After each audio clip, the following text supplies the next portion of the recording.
அன்பார்ந்த விவசாயிகளே, அனைத்து வகையான களைகளையும் முழுமையாக கட்டுப்படுத்தக்கூடிய ஒரு சிறந்த மருந்து பாயரின் ஏலியன் பிளஸ். பாயரின் ஏலியன் பிளஸ் மருந்தினை ஒரு ஏக்கருக்கு 1 லிட்டர் வீதம் பயன்படுத்தி முழுமையான களை கட்டுப்பாட்டை பெறுவீர்.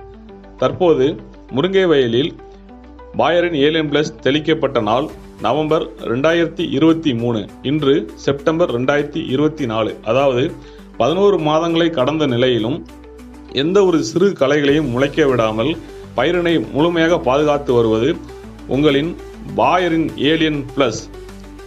களைகளின் எதிரி, விவசாயிகளின் நண்பன், உங்கள் பாயரின் ஏலியன் பிளஸ்.